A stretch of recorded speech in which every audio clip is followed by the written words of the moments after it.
Welcome to the Homeworkers Network, the show that is all about creating an engaged homeworkers community that shares best practice and leadership so that together we can grow and develop both ourselves and our businesses.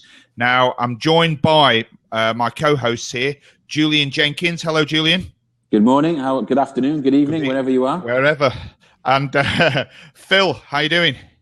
I'm very good, thank you. Hello, everybody. Excellent. Now, I just want to warn people that Julian is at a conference in Cardiff at the moment, so he can't stay for the whole show. And I think Marcus will be joining us shortly. So Marcus, I can't see him in the audience there, but if you are listening as one of the plus ones, jump straight in. Now, today we're going to be talking about what you do for fun. Actually, quite a serious subject, because I think that, you know, people who work from home do sometimes, I certainly do, struggle to switch off sometimes. And you have got to have some fun. As I was saying earlier off air, that if I don't have fun, I don't make money. Part of what my business is all about having fun. And I think, oh, look at this, Halloween. Am I missing something? I think that's an improvement. I can't see any difference apart from the fact he's got a little bit more hair. This is my Dici impression. Look at that. So for people listening to the audio only podcast afterwards, and I'll try and get a screen grab of that for the profile. But yes, let me just get my right then. Yeah. That's very scary, Julian. Very scary. Wow. Philip's got he's got a mask on with lots of hair, which he really enjoyed. Lots of hair. Yeah. Do you know what? What's interesting is I have a friend who is one of the UK's top face painters, and I was going to get her to paint my face today for Halloween, but she's because it's half term. She's in London with her daughter. But there you go. So today's show, we digressed a little bit. Yeah. Today's show is about having fun. Now, I want Phil to introduce this and why we decided. I can't take it serious with him introducing that on his head. Oh, my God, Phil, put it back on, Jesus. Oh, my goodness. I don't know what's scarier. I can't handle this having hair. It's weird. Phil, if you can tell us why we decided to come up with this idea for the show today. Go ahead. Okay, just get me that. Well, we were debating the content for the show, and we were talking about the different ways that we needed to have fun in terms of the overall process. And working from home gives you lots of opportunity, perhaps, to have a little bit more fun, both on the side in terms of how you can have fun whilst you're working. So the multitasking gig. But at the same time, the fact that you're a lot more flexible means that if you feel like having fun in the afternoon and then work in the evening, or have fun in the morning before you get up, a bit after you've got up or whatever, you can have it at various different times. So we thought we'd just get everybody to debate and share the different ways that they have fun, the importance of having fun, the psychology of having fun, and maybe just share a few examples of how we might have fun and how they might not always be as we perceive it in the traditional description. That's it. Okay. Great. Okay. Thanks for that, Phil. So, Julian, what do you do for fun? Well, do you know what? It's interesting, really, because I think, again, it goes back to a deeper subject we talked about a couple of weeks ago, which was discipline in terms of getting that work-life balance right. And yesterday was a prime example for me. I'd been away for a couple of days in Geneva, and a couple of long days, long nights. Been to London the week before, so I hadn't really been at home much. And I got back in, and yesterday was the first time I really sat down and started working from home. I didn't feel great, to be honest. I felt a bit tired. I had a headache. And do you know what? I thought to myself, I'm going to stop here now. So what? And I went to the gym. And I went and I had a laugh with my mates, and we were there. And I did a gym session. I came back home. And I felt so much better for it. It was great. But, there is that moment when you're working from home and you think, oh, I can't be bothered. I'm just going to, sometimes you just got to really force yourself just to make that extra bit of commitment, whether that is to go out and have a laugh with your mates, or go down the pub for an hour, or do whatever you want to do for an hour. And for me, yesterday was the gym, and the gym gave me so much more energy afterwards that I came back and I thought, you know what, I'm really, really glad I did that. And it's getting that moment where when you're working from home, just to remember that you can get clogged in too much, and you can be doing too much, and you just have to remember that there is a bit more to it than just doing what you're doing. So for me, the bit of fun that I have, if I ever get that way, I'll go up the gym and I'll do a session, and then I'll go in the steam room and the spa and the jacuzzi afterwards, and just talk, go with my mates and chat and everything else.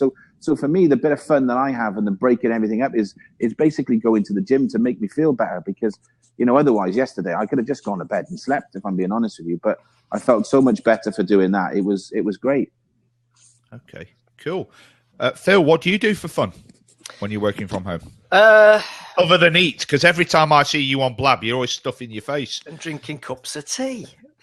Well, I thought about this, and I am a little bit, I suppose, if I'm honest about it, and we all try to be honest and authentic on it, don't we? It's part of what we're about. And I am a bit of a workaholic in a sense, but to the degree whereby a lot of the things I actually would put down as fun, maybe other people might see as work. I'm not big on, I'm a bit of a lazy git. I'm not great on exercise. If I'm, again, putting it out there, I'm not great on exercise. Me neither, can you tell? Well, I actually look the most unfit out of a lot of you, and I'm the only bugger that goes to the gym. So I'm obviously doing something wrong. Exactly. What's the point? It's the 10 pints afterwards that kills me. Yeah. So, I come up with all sorts of excuses, and I know I do. It's like, if it's summer, it's too hot. If it's autumn, it's raining. If it's winter, it's obviously too cold. So I come out with all sorts of rubbishy excuses. Where I do exercise, or I enjoy exercise more, is where there's a bit of competition in it that takes my mind off the pain. So I hate the gym, because you've got nothing much to think about other than the pain. Whereas if I'm playing, say, squash or badminton against somebody, then there's a good sorts of people I tend to play with. They're as rubbish as me. So at least you can concentrate on the competition and let that drive you and motivate you, rather than just thinking about the pain you're going through. I also, I've noticed in the last couple of years at least, that I'm a much, much bigger fan now of audio related learning. I love listening to books on Audible. Maybe a part of this whole lazy thing that's kicking in at now. Perhaps it's an age thing, I don't know. But I now listen to audiobooks. I listen to work and business related audiobooks because I enjoy them. Sad. But now and again, I'll listen to a novel. I listen to, the other week I was working on a report I was producing, and I listened to what's he called? I've got his name now. The guy that wrote Da Vinci Code. Yeah. Dan Brown. I get there eventually. Dan Brown. I listened to a couple of his novels that I really enjoyed. And I suppose the other thing I probably do now more for fun is I actually mentor young entrepreneur types. And again, that people might see that as work, but I know Janko and I were talking yesterday on another blab we were doing about making a difference and helping other people. And I know Janko was saying how much he enjoys that, and I think that's really great fun. If it's an entrepreneur with a great idea, but they don't really have a clue as how to get it out there, how to promote it, how to market it, how to get the business moving, blah blah blah blah. That's a real thrill to help them, and then especially if you get nice and great comments after it. I enjoy blabbing now. I'd say this for me is fun. I say other people might see it as work, but you guys were definitely having fun yesterday. I was saying to Julian a minute ago while you were making your tea that I was in London yesterday, and I was listening to you guys talking to that fella in America, and it was a great discussion. Really, really enjoyed listening to it. So it must have been fun doing it. Well, it's partly as well because Jenko's just makes me laugh. I mean, it's true. He entertains me because I love his little one-liners, his quips, and his sense of humour. It's absolutely bang on the same with me. So yes, that's fun. Definitely fun. No, it is fun. What about you? Excellent. What about yourself, Mr. Deitch? Well, this might sound like a bit of a cop-out, but there is a method to me madness. This will be a cop-out then. Right, because as you guys know, my work involves creating content, and a lot of that is photography, videography, podcasts, that type of stuff. That's the sort of stuff I do for my clients. And actually, my work was born out of a hobby. Photography, videography, all that sort of stuff. When I started doing photography and videography, it wasn't to get paid. I did it for fun. And what I do to have fun, because I'm very lucky where I live. I live in a place called Deepcut, which is just outside Camberley in Surrey. Very rural area. We're surrounded by Ministry of Defence training areas because we're right on the edge of Aldershot. What I do for fun is put my boots on and go and walk out into onto the MOD training areas and take landscape photography. That's what I do for fun. But I like to do it on my own. I like to go out there where I haven't got my wife and my daughter who might want to run off and do whatever. I'm on my own. I can really concentrate on what it is that I'm doing. And the thing is that one time, not that long ago, I went to the cinema when I should have been working. It was a work day, and I was absolutely knackered. I'd been working all weekend, some long evenings as well. And decided I was just going to have a day off and go to the cinema. I was the only person in the cinema. But the whole time I was there watching the movie, I couldn't really enjoy it because I was thinking, I should be at work. And I felt guilty that I wasn't at work. So I suppose by going out and doing the photography, the landscape photography, although I'm doing it for fun, I'm actually refining my craft and getting better at what I do. And that's the way that I look at it. It's more of a training exercise, if you will. But you know what though, it's interesting what you're saying, because I think we were talking yesterday about all what we've just spoken about really just relates back to one thing, which is basic human needs.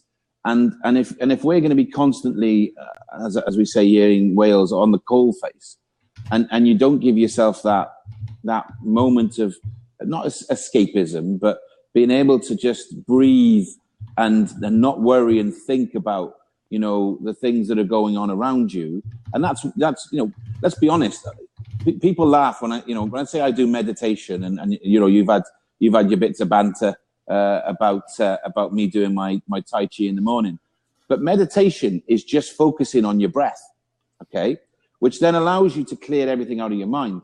You won't want to focus on my breath first thing in the morning, mate. Probably not.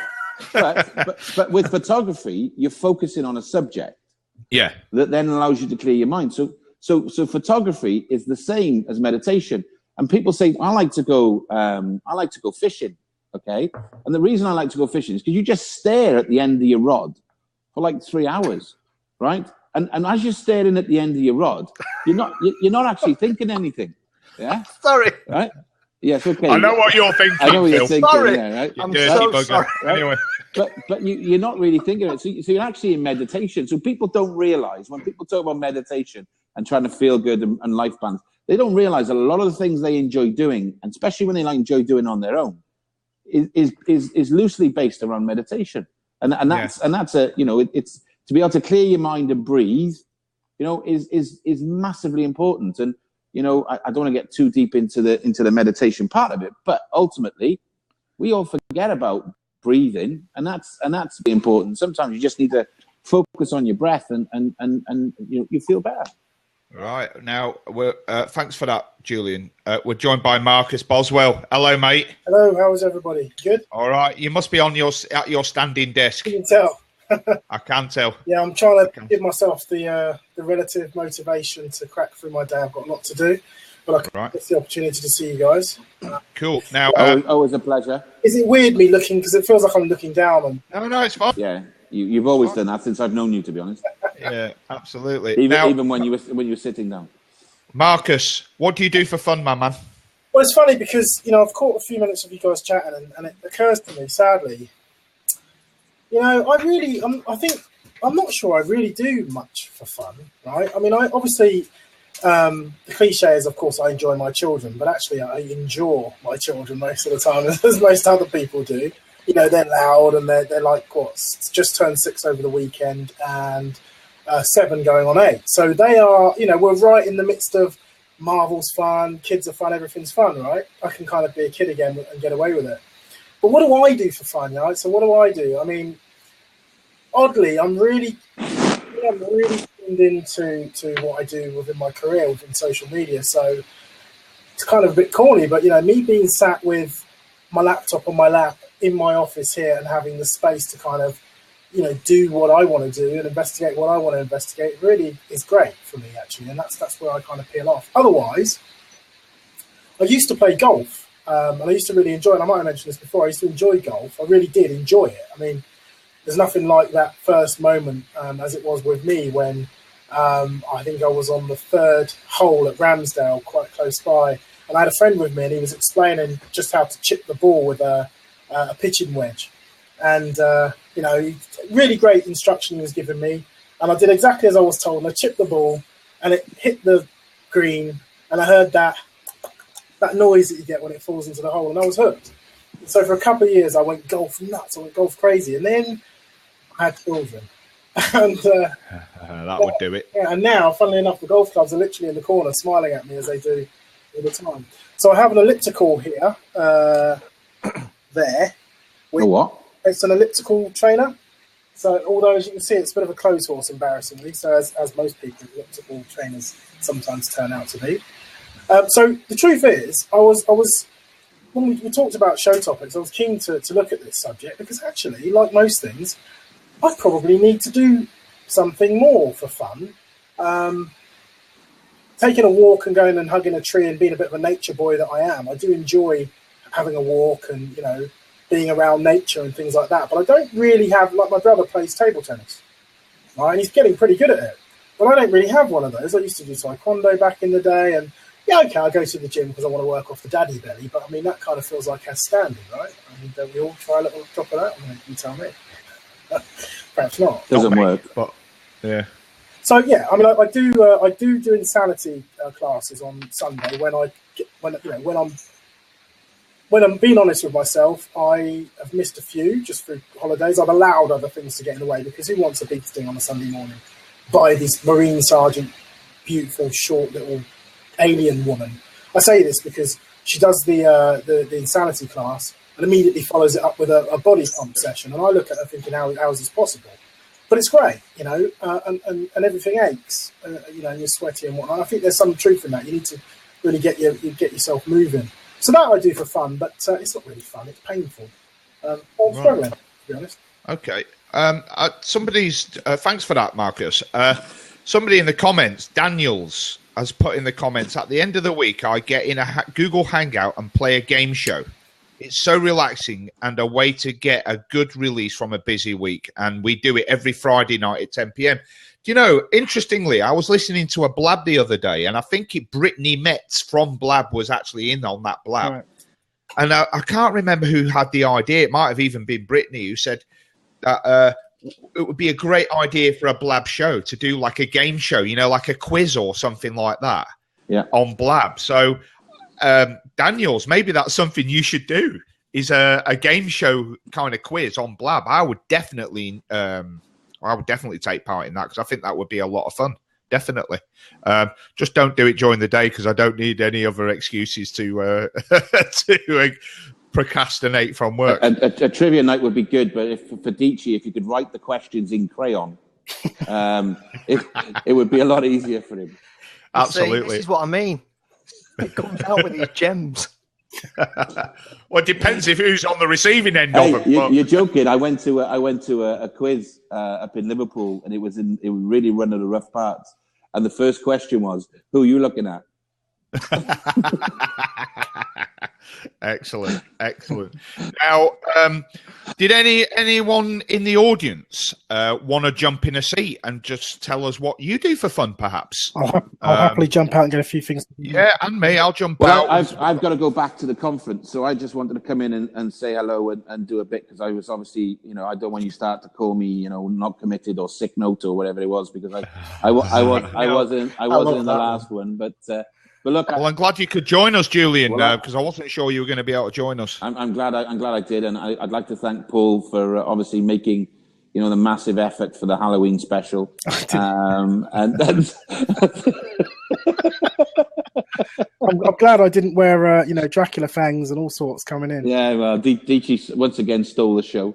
Oh, did he? But I want to know, Phil, just go back into your normal position, Phil. He can't see. When he's actually sat there, it looks as if that tree's grown on the top of his head, doesn't it? It always. Pretty good. Brilliant. It's pretty good. Cousin it. Yeah, cousin it. All right, Julian. I'll speak to you later. Take it easy, Thanks, guys. fella. Thanks Appreciate very much. it. Bye-bye. If only it wasn't for those pesky kids. That's what it looks like. Absolutely. Now, Anita Kirkbride, take a seat and tell us what you do for fun. Come on, jump in and say hi. We're a friendly bunch. What did you? And then, or anyone else in the audience who might want to jump in and just tell us what you do for fun. You see what it is, Paul? What it is it's an alien subject, having fun and business. That's why it's an important discussion, because like I was alluding to, unfortunately, it all gets wrapped up into one sometimes, and you forget to let loose, right? And to go and enjoy something else other than what you do and give yourself the mental space. I mean, again, I used to play badminton up until about a couple of months ago. I was trying to, get past my knees. And I basically kept on getting beaten. And it's never nice to keep getting beaten. So I think I kind of held it down a little bit and let that slide. But that's not to say that you shouldn't try and find some extra activity, whether it's sporting or otherwise. So the quiz thing's interesting. I'm not sure that's my cup of tea, but I know a lot of people who do. I'd love to do that. I think that'd be a lot of fun. That would be a lot of fun. I guess Leslie Mitchell plays badminton twice a week. Oh, we've got answer question on the left. Have they been playing with Blab again? Yeah, there's a new functionality which I'm testing at the moment. But yeah. Oh, hang on a minute. Julian's coming back. Oh no, he's not. He's answered it. Wait, no, I clicked on answer. Right. And something's happened in the top left. What's that? Yeah, I don't know. That's obviously a bug. Are you seeing? Yeah, it's obviously a bug, but anyway, that's fine. Leslie plays badminton. We'd love anybody in the audience, if you want to jump in a seat and say hi and tell us what you do for fun. I've got David Allen. Now, I know David well. David, jump in the seat here and tell us what you do for fun. I already know the answer to this because you spend a lot of time on Barossa Common. But come in and just a quick hi. There we go. Hey, David. Oops, hang on. You know what happens, Paul? I think it's if you pin the question, because it's an important one. Hey, David Allen. Hey, David. How are you, fella?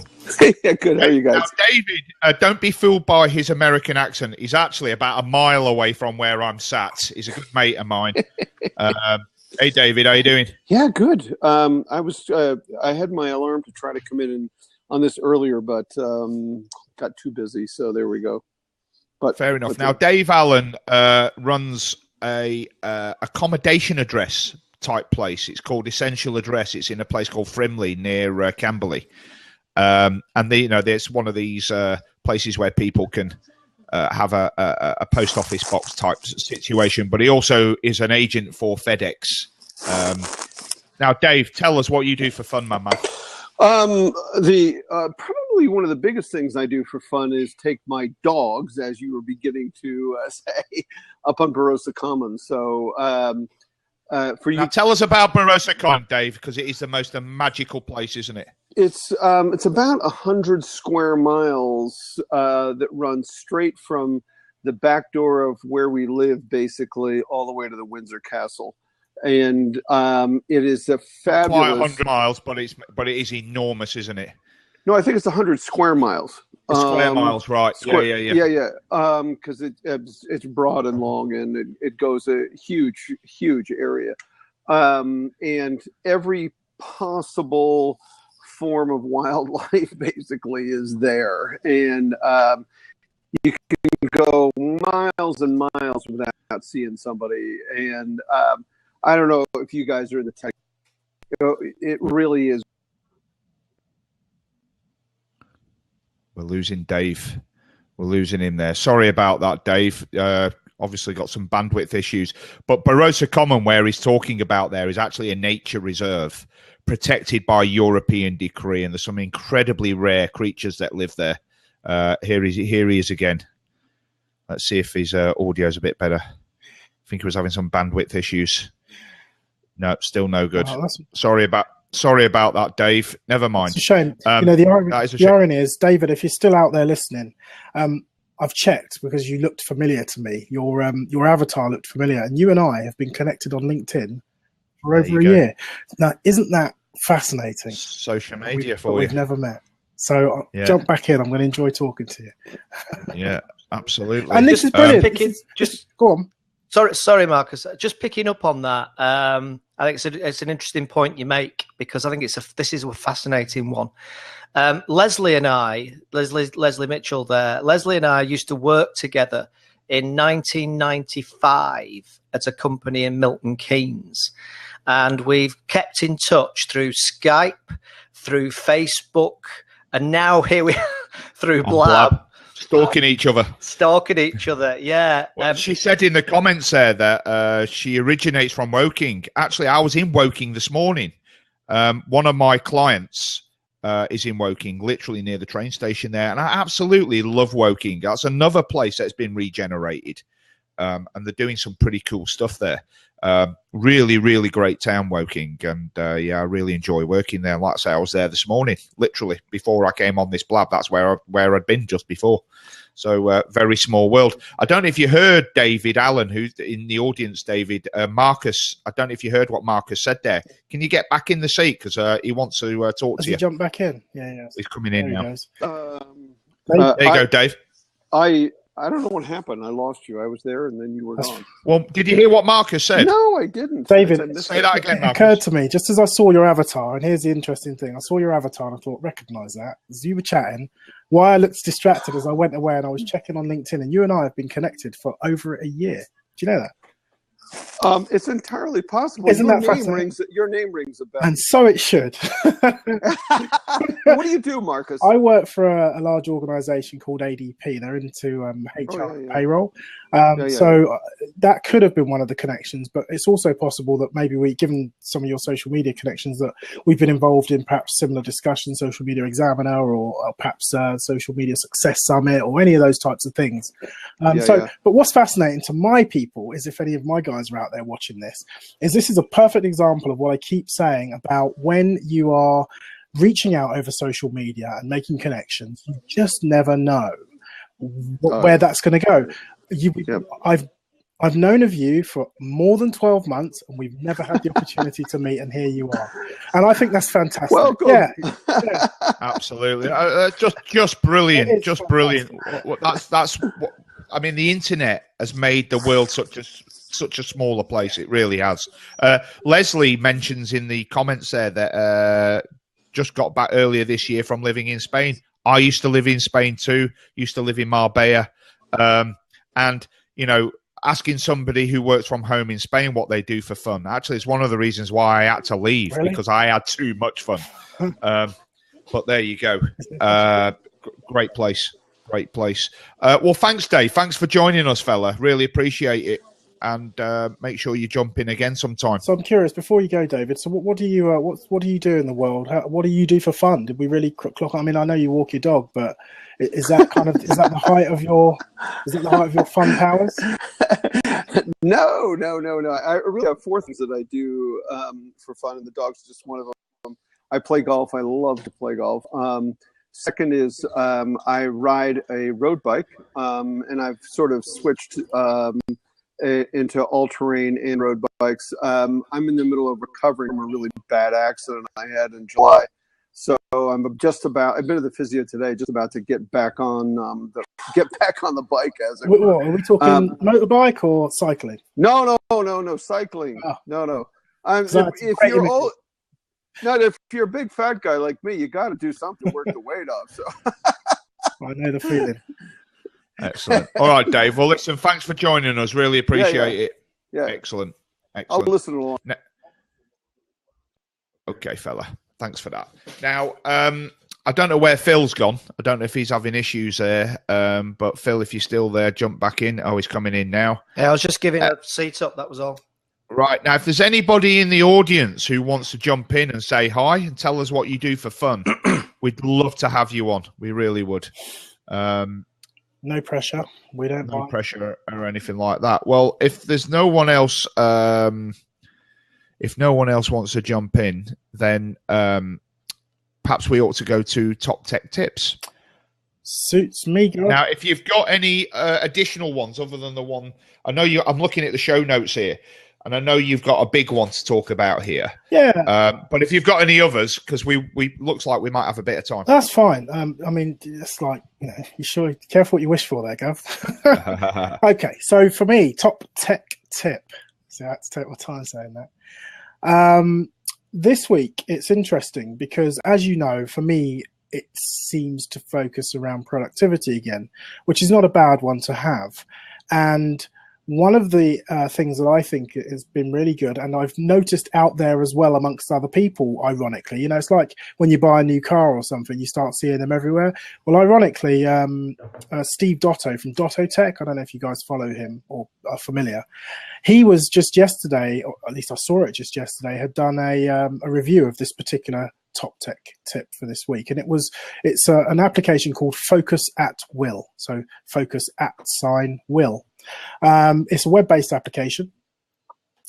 Having said that, you can also get it on your, in my case, I'm an Apple guy, so I have the iPhone and the iPad as well. I don't know if it's available on Android, but what's great about this application is if any of you out there are familiar with the Pomodoro technique, this is where you set a preset time, whether it's 20, 30, 40 minutes or whatever, to undertake a certain task. And the whole idea here is that you do not allow yourself to be distracted by any other task. Now, if you're me, and as we speak, you've got 6 different Chrome windows open and many Chrome tabs open alongside that, you do sometimes suffer from what the next squirrel is. And so an application like this is great for allowing me to lock down what it is that I'm meant to be doing at that time, give myself a preset time, typically 45 minutes or so, to do it. You hit the timer, and in this case, you will be played music, which has been, and it's important to mention, it's not just random music, it's been scientifically put together to give you, in my case, an ambient sound, because I use one that's called Alpha Chill. And what's really, really good about that is, as I say, you can hit your 45 minutes, listen to your sounds, and it's just this very unintrusive. And before you know it, you hear ping, and you can just sit back and assess what you've actually been able to achieve. So I really like using that right now. That's interesting because, I can't listen to, I love music. I come from a musical family, and, I absolutely love music, lots of different types of genres, particularly jazz, house music, that type of stuff. Mm. But if I listen to music that I like while I'm working, I can't work because I can't concentrate. Exactly. And I can only concentrate on the music. I can't concentrate on the work. So I have to I can listen to podcasts while I work, but I can't listen to good music, that is. If it's rubbish music or music that I don't like, I can listen to it. Yeah, and this is precisely the issue with this particular application, in that, as I was saying before, the issue that you have with listening to your own music is simply that you get to a stage where you actually know what's coming next. You're tapping your feet to it. Your brain's as clever as you could imagine. So you know what's happening, and your brain is spending a little bit of time actually working out what's coming back. It's funny, my wife and I were driving back from Bucks yesterday, and we decided to, I decided to listen to Adele. And it occurred to me, right, I was on Spotify, so I just hit random. There I am listening to Adele. And honestly, I'm not a huge Adele fan, and yet I was almost able to sing every lyric of every song as we were driving along, right? Now, that tells you something. You've been listening to this over and over and over on the radio. I don't own any of her music or whatever, but you're so familiar with it. So you can get distracted by that. And with an application like this, one of the things I really like about it is that these tracks are not tracks that you're going to be familiar with. It's just a vibe, a style, a genre that you're listening to.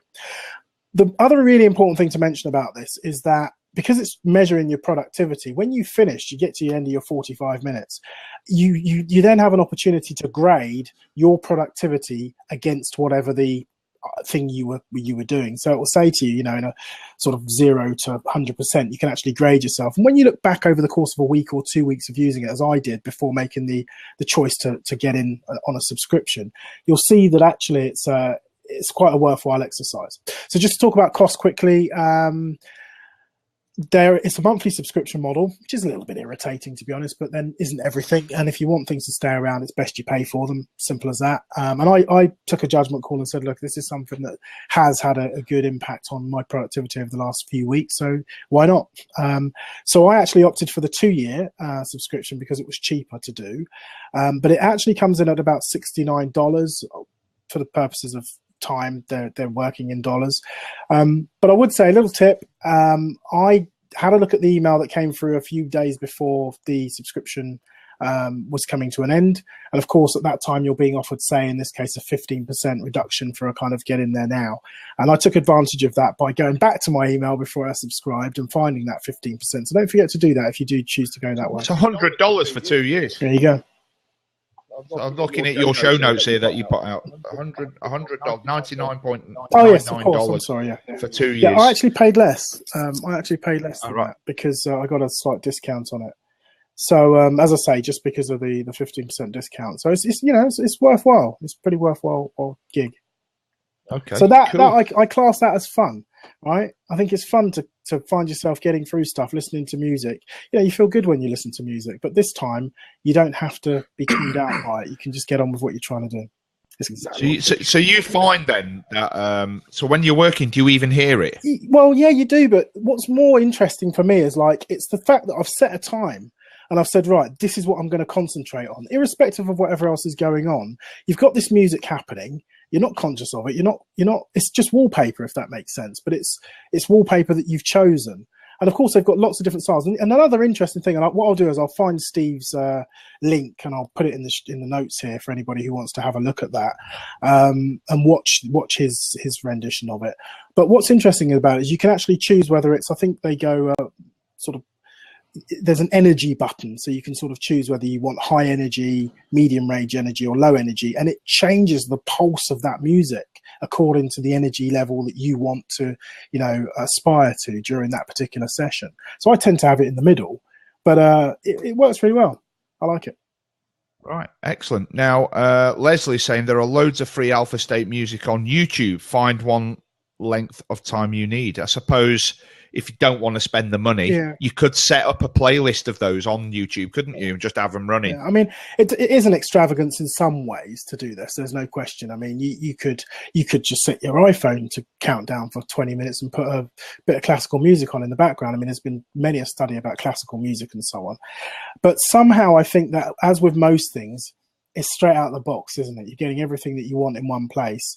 And they do have a very, very good selection of different genres or styles of music. And I think they've got a big write-up with white papers talking about the science behind this as well.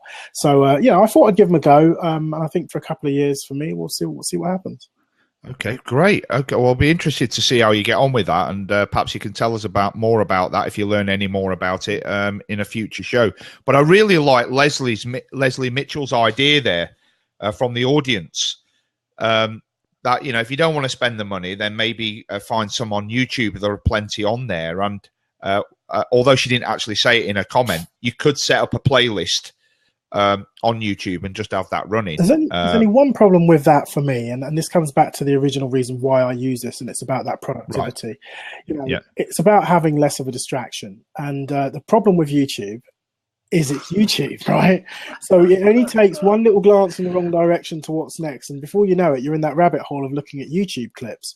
Now, granted, another top tip for me would be, and has proved to be of late, the idea of being able to have multiple sessions on my computer by being able to take advantage of split screen, which not everybody has got. And I do love the opportunity to do that now. So I can still be very consciously working and yet take advantage of whatever the clip that I might want to see, or whatever social media meme or whatever it is that has come out. So you can still get on and just kind of kill off that box when you're ready. But yeah, you could have it running in the background, I suppose. But yeah, I take your point. Okay, well, Marcus, thanks for that. That's really cool. Phil, have you got any top tech tips based on having fun? Well, is it having fun? Not yet. Yes, it is. From my point of view, it's a bit like Marcus said there. It's it depends on the individual and what you find. You're not going to give a golfing one, are you? We're not talking about going and giving your balls a good walloping or anything, are we? We're not going to talk about golf clubs. You're getting like Jenko now. Behave. No, because I'm rubbish at it. Right. No patience. Me too. No patience. So you can imagine golf is my worst nightmare. I'm mine. I don't get it. I personally don't get it. It's got to be the biggest waste of 4 hours. But anyway, I'll tell you what, get yourself on there, have a meeting. What is it they say? What is it they say about it? Golf spoils a good walk or something? Is it? Yeah, absolutely. You get very, very frustrated when you screw up. But I've only done it in a business context a couple of times, and I have to say, there's something to be said for it's a good networking opportunity. It's a fantastic. Especially if you want to get a client for 4 hours of undivided attention, that is one way of doing it, I suppose. Sure. But anyway, sorry, Phil, I interrupted you. No problem. Go ahead. Well, I suppose a top tech tip for me this week is this new facility on Blab that you can now embed the Blab into your own website and your own blog. Right. Now, because I enjoy doing this and I enjoy what I do, as we've discussed, the idea of being able to run the blog from within my own websites, the Blab within my own websites is a really awesome development. And we tested it yesterday, and as you guys know, once you've actually run it in your own website, it'll automatically then make that page the recorded version. So there's no uploading anything, there's no copying anything to anywhere. And I think that's fascinating. So in terms of our own usage as our home workers network, there's probably a good chance at some point in the future. It's brand new, this. Yeah, we probably will build a website. Yeah, so we'll have a website and we'll actually run the Blab from within the website. Where I think it's very handy is, first of all, because it's on your blog or it's on a web page that you control, you can actually write all sorts of different things. You can have a field underneath that says enter your email address to get a free copy of XYZ. You can put various links in there to other places. And I think as well, from a branding point of view, the fact that somebody's watching the Blab and surrounding the Blab is your logo, your messages, maybe a few other bits and pieces down the side. I just think that's a great way to develop personal branding. So I would agree with that. Yeah, that's quite exciting, I think, and came as a big surprise to me that they'd managed to do that. Right. Okay. And while this show while we've been on this show, it's obvious that they're bringing out more functionality. Yeah. If we look at the left-hand side of the screen here, I was excited. Yeah, I can see that. And actually, I noticed yesterday there was something going on the left-hand side of the screen while I was watching a product hunt Blab, and they were obviously testing it on those guys. And I actually said in a town hall meeting some time ago that I felt that the left-hand side there was actually a bit of a waste of real estate. And actually that would be a good use of it. So they've paid attention there. Here's a question for you. So as you've just seen, hey Mark, let's get Mark in on this. As you just seen, when the question came up and it showed, when I clicked on answered or answer, and now number one, I wonder if that's a host thing. So maybe you can answer this, Mark, being outside of the circle of hosting. If we ask another question, anything, so I'll just put in Q test, as Paul did earlier. That now comes in as a question. Now you can click on the Q button on the left, and that either turns into the Twitter thing on the left, to your point, Paul, or turns into the stream of questions, which, yay, we all wanted that back because it was just confusing for anybody running a Blab. But what happens now? Do you see? I think what's going to happen here is they're going to use this as part of curation. So when you answer the question, in the replay, there will be a marker. It could be a bookmark. But we'll find out because the town hall is tonight. But I suspect that is to do with curation. Couple of things, Marcus. What were you going to ask me? Can I? I was going to ask you. Can you see the words "answer question" there? No, you have to. No, only the host can see that. So, when you answer it, are we the only ones who can see the actual questions tab? Then, do you think? Yeah, and it's not working properly at the moment. No, I see all the questions down the left-hand side where the Twitter is. Okay. All I see is when you've made it answered, I see a little tick next to it, and I see it's been interesting. Already. So if I now click answer, as it was happening before, one of our panels disappeared. But that's not happening. It won't work now because there's 4 of us in the panel. Yeah. But anyway, that's I'm sure we'll find out. I'm sure we'll find out all about that. Mark, I know you're. Do you want a couple of little intros? Do you want a little bit of extra info on all this stuff? What on this functionality? Yeah. So there. No, not right now. I don't think. In the after show, maybe. Yeah, in the after show, so just to try and keep it relevant. But do you have any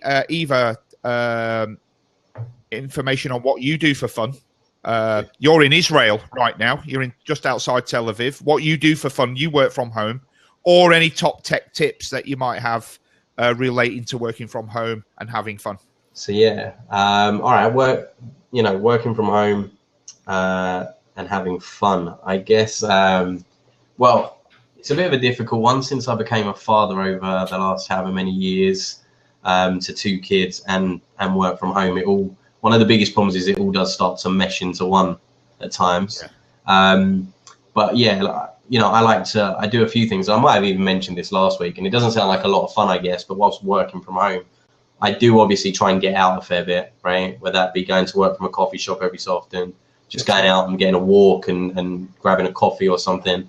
Or a falafel. Yeah, right. Or a falafel like last week. But yeah, I've got a local football game that I go to out here, so I play a bit of footy, keep fresh and that stuff, and that's late afternoon on one of my days.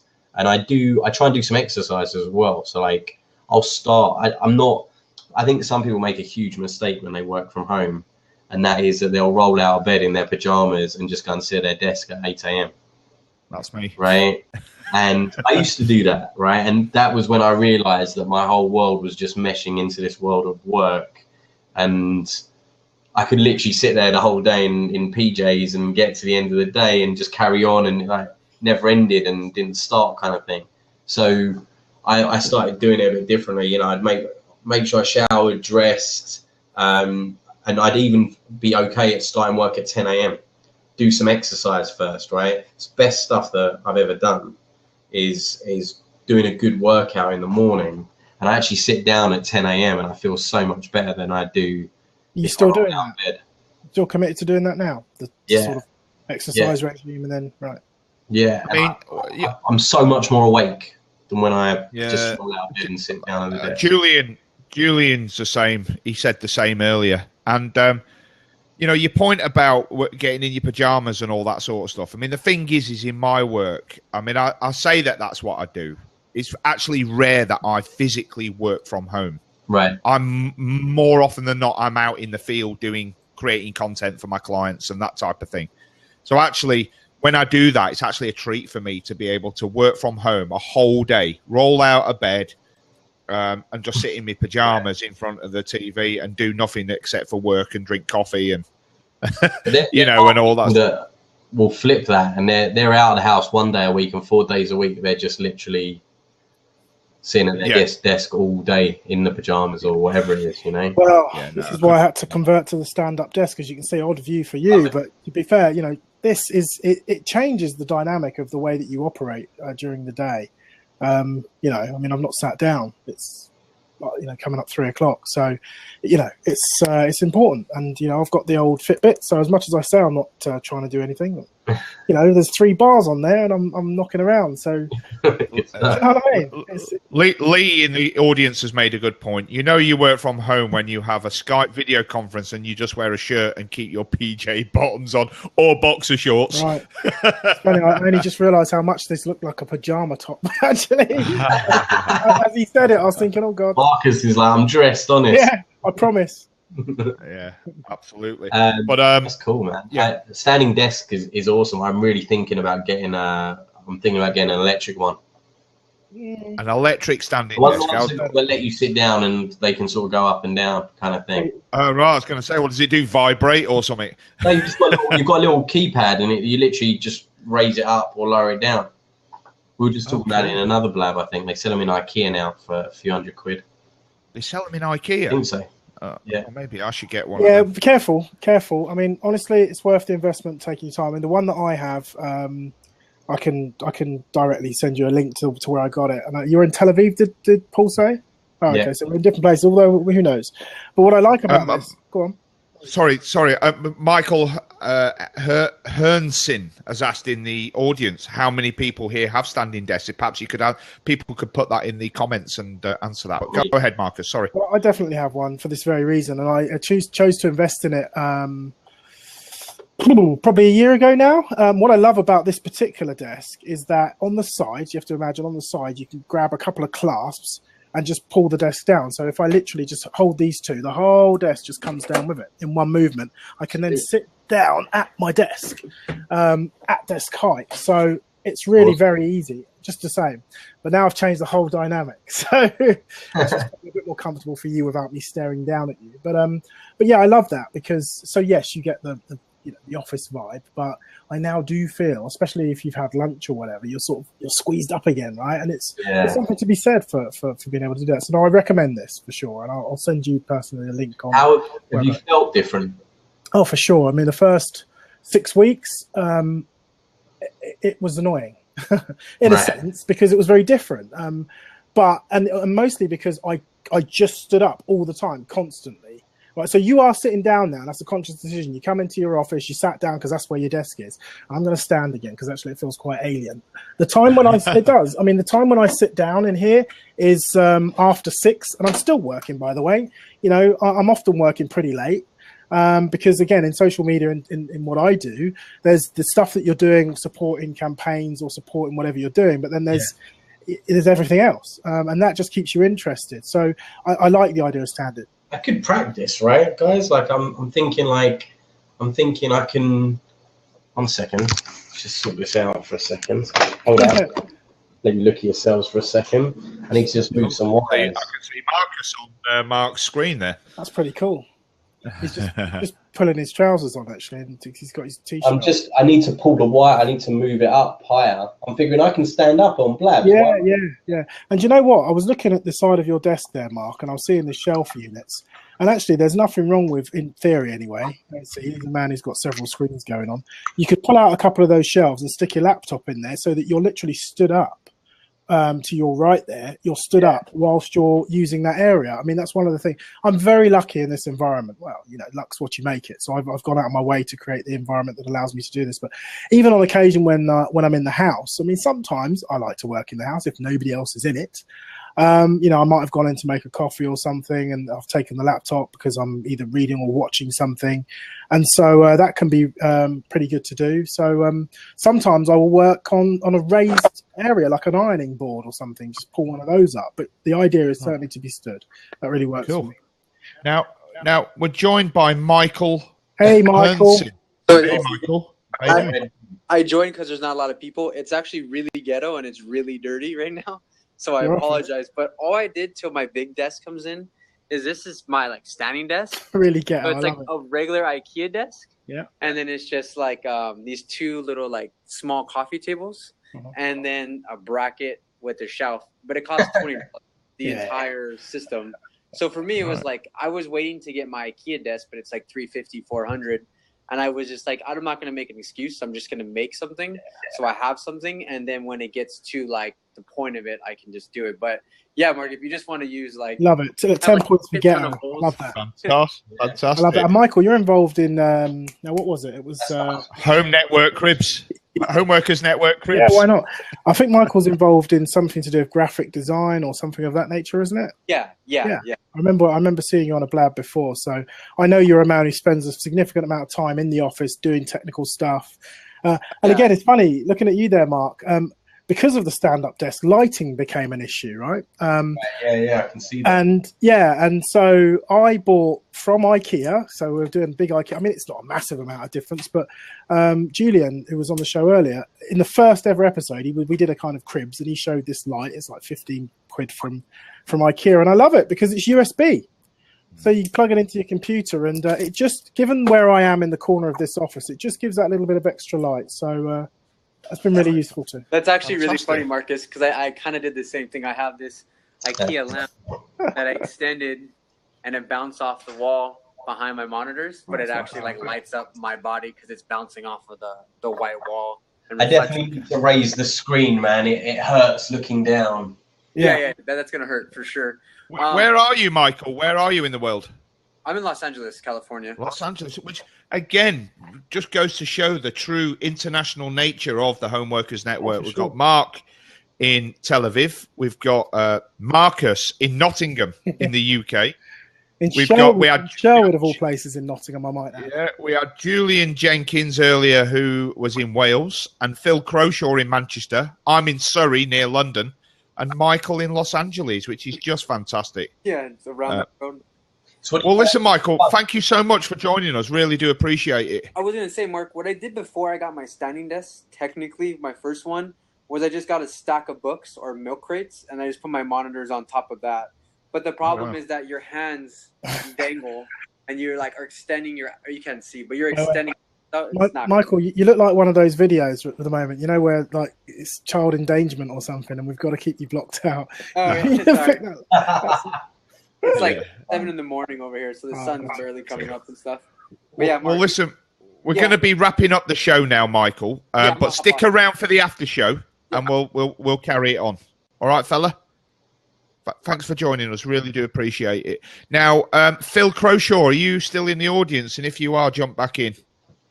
Hey, Justin, joining us out. Yeah, if you don't mind, Mark, and stick around though, and we'll catch up in the after show. All right, lovely. Well, we're coming to the end now of the Homeworkers Network. We've managed to keep it to an hour, which is fantastic. We've had some great audience engagement, both in the comments and people jumping in on the seats, which is great. It's so nice, isn't it, to have people from all over the world joining us? Wouldn't you say, Phil? It is. Yeah, it's just awesome, and the clarity of it is what amazes me now as well. The bearing in mind the newness of Blab and the fact it's in beta, but you know the fact we've got all these people and you don't get too many glitches, do you? No, not really. I think beta's the new alpha, mate. Everything should be in beta, shouldn't it, really? I like the idea that they're continuing to evolve this platform based on what we do and say. You know, I think that's definitely a model moving forward. And I was saying this yesterday, Marcus, they're so fast, aren't they, Blab? Yeah. You know, it's like literally, you only get a chance to take a breath and they've launched something else. And now we're looking at something else with this left-hand part of the screen. It makes me wonder, though, whether we perhaps could talk about this after show, but is that kind of the sort of thing they're going to develop as a part of the sponsorship and business model? I don't know. You never know. Don't give my ideas, Phil. That's it. We'll carry that. We'll carry that on in the after show. I just want to give members of the audience a final opportunity if you've got any questions that you want to ask us before we go. But then I'm going to wrap it up. But it has been a great show, a great idea for a show. I just want to remind people in the audience and the people watching this maybe on our Facebook page afterwards that we also have a YouTube channel. Just do a search on Homeworkers Network. And we also have a podcast channel, which is now available on Stitcher. If you just search Homeworkers Network, it's available on iTunes. Again, same name, Homeworkers Network. And on the fantastic app that I featured last week in my top tech tips, if you do a search on Overcast, which is my favorite app at the moment. We need to talk about this in a moment. But Overcast, it's absolutely fantastic. I put that on Top Tech Tips last week. I heard you. Yeah. Yeah.